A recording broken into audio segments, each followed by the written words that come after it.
तो घर खरीदना या बनाना, ये हम में से कई लोगों का सपना होता है, और होम लोन वो अक्सर इस सपने को सच करने का एक जरिया बनता है। बिल्कुल। आज हमारे पास होम लोन पर एक गाइड है, तो सोचा इसी की गहराई में उतरते हैं, देखते हैं ये क्या है, कैसे काम करता है और किन बातों का ध्यान रखना चाहिए। हाँ, ये बहुत ज़रूरी है क्योंकि एक बड़ा फाइनेंशियल कमिटमेंट है।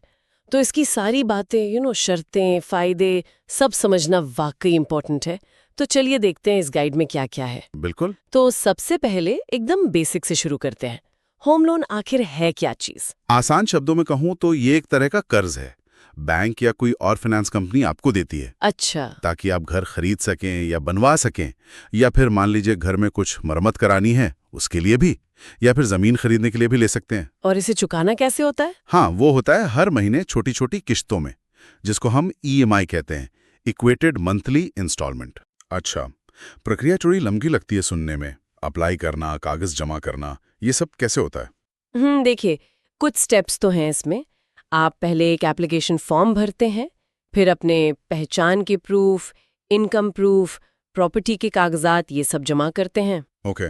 फिर बैंक आपकी क्रेडिट हिस्ट्री चेक करता है, मतलब देखता है कि आपने पहले लोन वगैरह कैसे चुकाए हैं।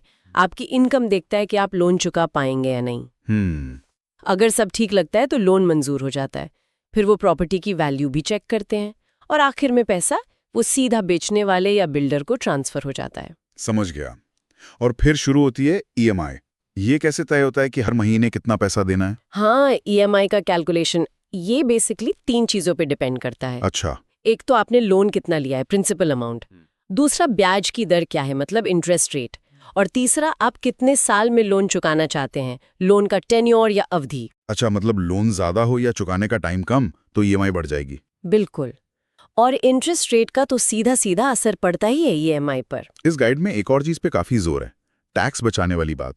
ये काफी बड़ा अट्रैक्शन लगता है होम लोन का। जी हाँ, और ये समझना बहुत फायदेमंद है। सरकार भी चाहती है कि लोग अपना घर खरीदें, इसलिए वो इनकम टैक्स में कुछ छूट देती है। कैसे? देखिए, इनकम टैक्स एक्ट में एक सेक्शन है 80C। इसके तहत आप जो लोन का प्रिंसिपल अमाउंट चुकाते हैं ना हर साल, उस पर 1.5 लाख रुपए तक की छूट क्लेम कर सकते हैं। मतलब उतनी इनकम पर टैक्स नहीं देना होगा। वाह, 1.5 लाख तक! ये तो हुई प्रिंसिपल की बात। और जो हम ब्याज भरते हैं हर महीने, उसका क्या? उसके लिए भी है एक अलग सेक्शन है 24B। इसके तहत आप होम लोन पर जो ब्याज चुकाते हैं उस पर साल में 2 लाख रुपए तक की छूट क्लेम कर सकते हैं। 2 लाख? तो कुल मिलाकर 3.5 लाख तक की छूट हो सकती है। हाँ, कुछ शर्तों के साथ, बिल्कुल। और मजे की बात यह है कि लोन के शुरू के सालों में ईएमआई का ज्यादातर हिस्सा ब्याज ही होता है, तो सेक्शन 24B का फायदा तब ज्यादा मिलता है। अच्छा। गाइड में ये भी लिखा है कि जो लोग पहली बार घर खरीद रहे हैं उनके लिए सेक्शन 80EE या 80EEA में कुछ एक्स्ट्रा फायदे भी हो सकते हैं। पर इसमें कुछ शर्तें भी होंगी, है ना? मतलब ये छूट सबको मिल जाती है? हाँ, कुछ शर्तें हैं, जैसे प्रॉपर्टी आपके नाम पर होनी चाहिए और आमतौर पर टैक्स छूट का पूरा फायदा लेने के लिए आपका उस घर में रहना भी जरूरी होता है। सेल्फ ऑक्यूपाइड प्रॉपर्टी होनी चाहिए। ठीक है। गाइड में कुछ बड़े बैंकों के नाम भी थे, एसबीआई, एचडीएफसी, आईसीआईसीआई वगैरह। ब्याज दरें आजकल क्या चल रही हैं अंदाजन? गाइड के हिसाब से दरें करीब मानकर चलिए 8.40% या 8.50% सालाना से शुरू हो रही हैं।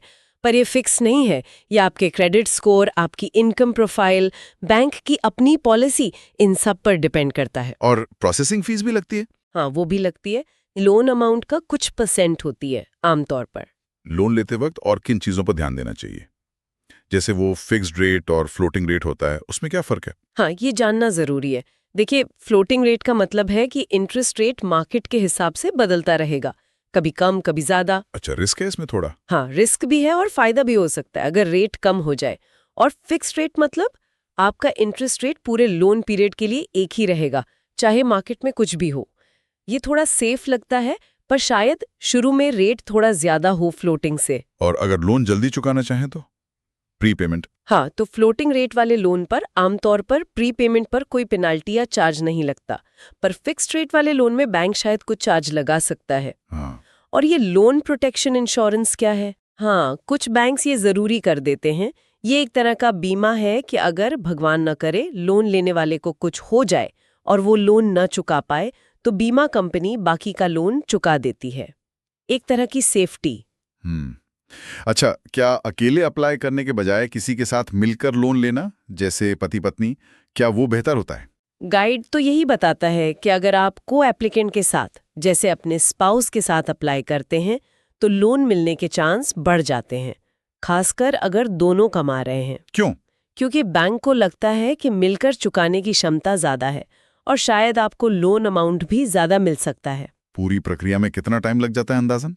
आमतौर पर एप्लीकेशन देने से लेकर पैसा मिलने तक करीब 7 से 15 दिन लग सकते हैं, अगर सारे कागजात वगैरह ठीक हों तो। गाइड में कुछ सवाल भी दिए हैं जो लोन लेने से पहले हर किसी को खुद से पूछने चाहिए, जैसे क्या मैं ईएमआई आराम से दे पाऊंगा, मेरी नौकरी स्टेबल है, प्रॉपर्टी के कागज ठीक हैं, कोई छुपी हुई कॉस्ट तो नहीं। बिल्कुल सही, ये सवाल खुद से जरूर पूछने चाहिए।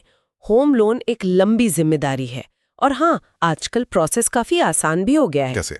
डिजिटल तरीके से आप बैंक की वेबसाइट से या उनकी ऐप से या फिर कई लोन एग्रीगेटर साइट्स हैं, उनके जरिए घर बैठे अप्लाई कर सकते हैं। आधार और पैन से ई-केवाईसी भी हो जाती है, काफी सुविधाजनक है अब। तो कुल मिलाकर सार यही है कि होम लोन घर का सपना पूरा करने में मददगार तो है, लेकिन पूरी जानकारी लेना बहुत जरूरी है। प्रक्रिया क्या है, ईएमआई कैसे कैलकुलेट होती है, टैक्स के फायदे क्या हैं और शर्तें क्या हैं, ये सब समझना अहम है। बिल्कुल। और आखिर में बस एक विचार, ये सिर्फ लोन के अमाउंट, इंटरेस्ट रेट्स और ईएमआई के नंबरों का खेल नहीं है।